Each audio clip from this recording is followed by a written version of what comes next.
दीपक, आपका भी इस बातचीत के लिए। और अब मैं मंच पे आमंत्रित करना चाहूंगी संजय कुमार तिवारी उर्फ मुन्ना तिवारी, कांग्रेस के विधायक हैं बक्सर विधानसभा से। एक बार जोरदार तालियां हो जानी चाहिए मुन्ना तिवारी के लिए, और जितने भी गणमान्य अतिथि इस वक्त हमारे बीच बैठे हुए हैं उनके लिए भी जोरदार तालियां। और मैं चाहूंगी संपादक अनुराग ठाकुर हमारे बीच आइए सर, प्लीज मंच पर आइए। और साथ ही हमारे जो स्थानीय सहयोगी है बबलू जी, वो भी मंच पर आइए। और देखिए, सम्मानित करने की जो हमारी संस्कृति, हमारी परंपरा है, उसी धरोहर को आगे बढ़ाते हुए मंच पे मुन्ना तिवारी जी को सम्मानित करेंगे हमारे संपादक अनुराग ठाकुर। एक बार जोरदार तालियां हो जानी चाहिए मुन्ना तिवारी के लिए। बिहार मंथन 2.0 में आज हम सभी एक साथ जुड़े हैं। कोशिश यही होगी कि जो रिपोर्ट कार्ड है वो जनता के बीच हम कशिश के जरिए साझा कर सके और आपको बता सके कि इन 5 सालों में जिस विधायक को आपने चुनकर कुर्सी पर बिठाया, उन्होंने आपके लिए कितना काम किया है, जमीनी हकीकत क्या है, ये आज हम तलाशेंगे। और चाहूंगी मैं हमारे सहयोगी दीपक इस बातचीत के सिलसिले को आगे बढ़ाए। धन्यवाद रश्मि। तो हम चर्चा को आगे बढ़ाते हैं। बिहार मंथन की दूसरी कड़ी में हम बक्सर में हैं और हमारे साथ बक्सर के जनप्रतिनिधि हैं संजय कुमार तिवारी, लेकिन लोगों के बीच मुन्ना तिवारी के रूप में जाने जाते हैं। तो संजय जी, आपसे भी पहला सवाल यही, आप अपने आप को अपना कार्यकाल पूर्ण होने पर किस स्थिति में आंकते हैं? पहले तो मैं यहाँ की समस्त जनता को धन्यवाद देता हूँ कि आपने हमारे ऊपर विश्वास किया, हम पर भरोसा अपना जताया और तीसरी बार भी आप ये निर्णय कर चुके हैं कि मुन्ना तिवारी को सदन में भेजना है। इसके पीछे कारण एक है कि जब मैं 2015 में यहां का विधायक बना तो कोई भी जनप्रतिनिधि, चाहे वो सांसद हो, विधायक जी हो, जनता के बीच में रहने का काम नहीं किया था। और जनता का विश्वास जनप्रतिनिधियों से उठ चुका था। तो मैंने ये निर्णय किया कि मैं 24/7 बक्सर में रह करके जनता की सेवा करूंगा। चूंकि हमारा क्षेत्र किसानों का क्षेत्र है, बेरोजगार नौजवानों का क्षेत्र है, महिलाओं का क्षेत्र है, व्यवसायियों का क्षेत्र है, तो मैंने ये निर्णय लिया कि मैं 24/7 रह करके मैं जनता की सेवा यहीं से करूंगा। और उसका परिणाम यहां की जनता को मिल भी रहा है। जैसे कि कोई भी समस्या हो तो वहां के न पार्षद को फोन जाता है, न नगर निगम के चेयरमैन को फोन जाता है, न मुखिया जी और वार्ड को फोन जाता है। अगर जनता का फोन आता है तो सीधे संवाद मुन्ना तिवारी से होती है, आप अपने विधायक से। तो मैं ये सेवा करने में यहां सक्षम था, इसलिए जनता ने मेरे ऊपर विश्वास किया। और तीसरी बार भी जनता ये अपना मन बना चुकी है कि अब की बार भी महागठबंधन से मुन्ना तिवारी को भेजने का काम जनता करेगी। मुन्ना जी, किस आधार पे आप ये कह रहे हैं? क्योंकि अभी हम आपसे क्षेत्र की समस्याएं पूछेंगे तो आप लंबी चौड़ी लिस्ट लेकर आएंगे और दोष सत्ताधारी खेमे पर देंगे। फिर तीसरी बार आप क्यों? चूंकि सिर्फ इस आधार पे कि आप लोगों के बीच में आसानी से सुलभ है। मैंने सर्वसुलभ होने का एक काम किया कि जनता के बीच में सर्वसुलभ हूं। किसानों के पानी के समस्याओं को लेकर हम चूंकि टेल एंड में हैं, बिल्कुल, और हमेशा इस विषय को हमने हाउस में भी उठाया। किसानों की समस्या होती है टेल एंड तक पानी पहुंचाना, जिसका यहां की जनता जवाब देगी। मैं तो जवाब दूंगा हूं आपके चैनल पर, लेकिन यहां की जनता भी जवाब देगी कि टेल एंड तक पानी उनको मिलता है कि नहीं, हर खेत को पानी मिलता है कि नहीं। क्षेत्र में बिजली की समस्या हो, हम लोग सदन में आवाज उठा करके 16 घंटा 18 घंटा बिजली दिलाने का भी काम करते हैं। समय पे यूरिया की किल्लत होती है, उसको भी समस्या का समाधान कराते हैं।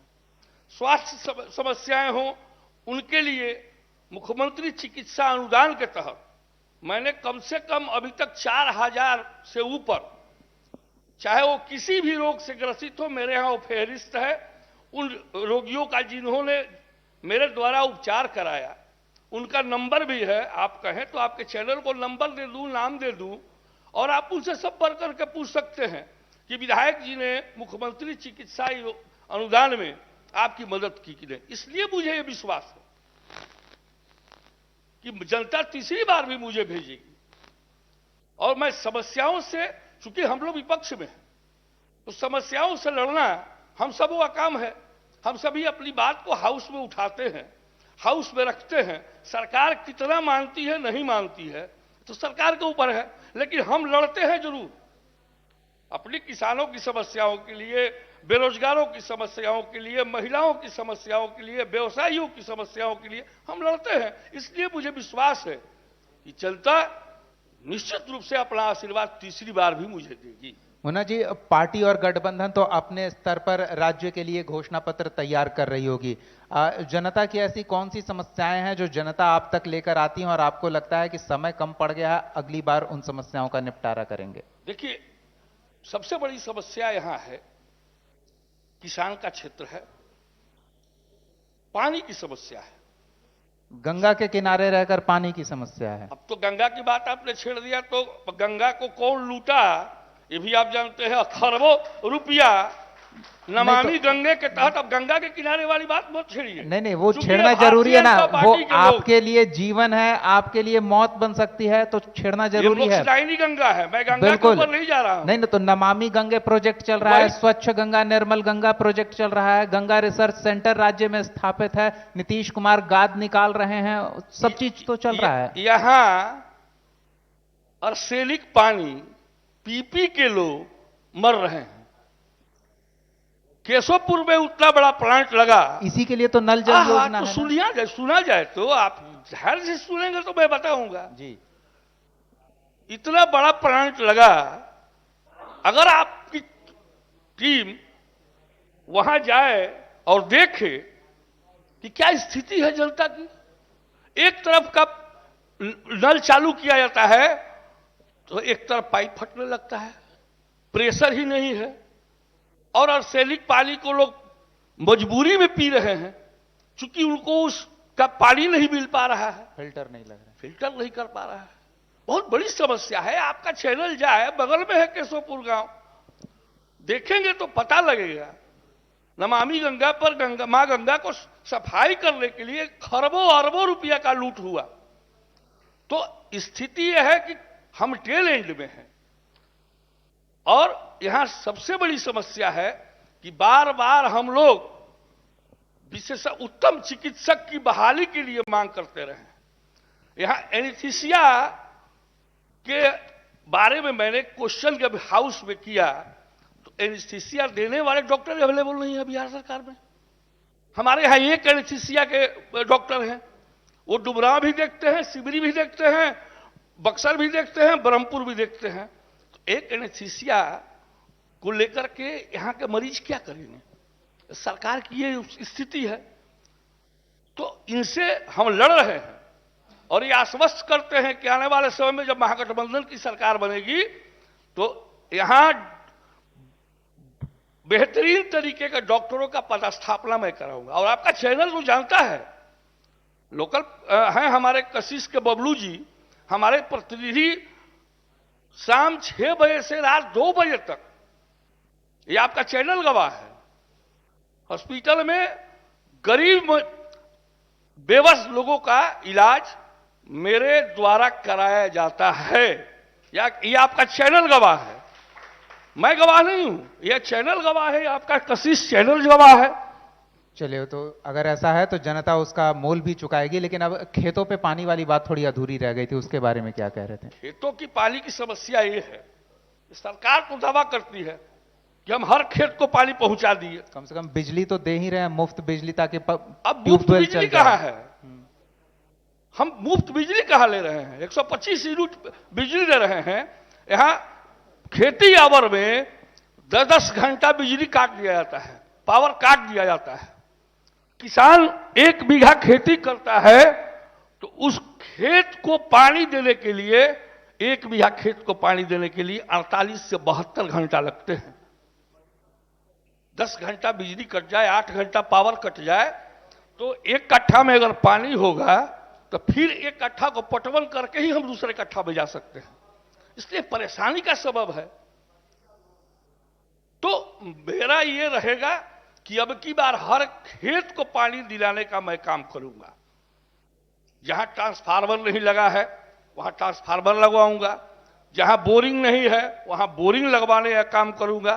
चूंकि हमारा कृषि प्रधान क्षेत्र है, कृषि पर ही यहां 90 से 95% लोग निर्भर हैं।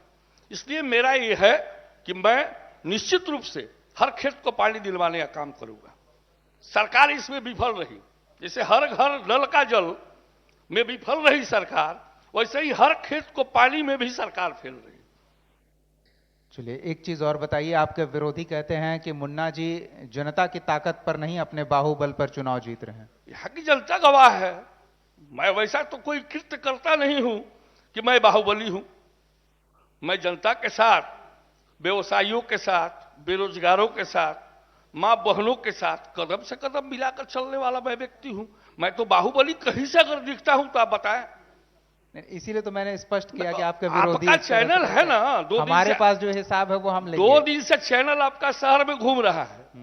कहीं बाहुबली की शिकायत अगर मिली हो व्यवसायियों से, ठेला वालों से, खोमचा वालों से, पान की दुकान वालों से, चाय वालों से, तो पूछ के बता दीजिए कि हाँ आपके ऊपर रंगदारी का मामला बनता है।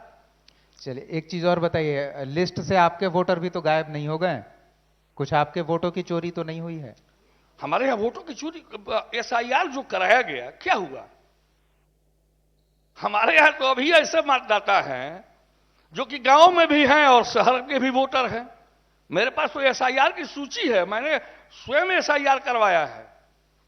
मेरे पास तो फहरिस्त है, आप देंगे तो 00 राहुल गांधी जी जो हमारे नेता हैं, हाउस नंबर 00 के बाद बक्सर में ही हाउस नंबर 00 आया, जिसकी पड़ताल मैंने की और मैंने इलेक्शन कमीशन में लिखित शिकायत दी कि 00 है क्या। मैंने शुरुआत नहीं से जवाब मिला? जवाब मिला कि वो मिसप्रिंट हो गया था। तो सुधार तो कराइए। SIR जब करा रहे हैं तो पुनः 00 क्यों आ गया? इसको सुधार दीजिए, क्रम संख्या दीजिए, तो शायद सुधार हुआ है। अभी सुधार नहीं हुआ, अभी सुधार नहीं हुआ है।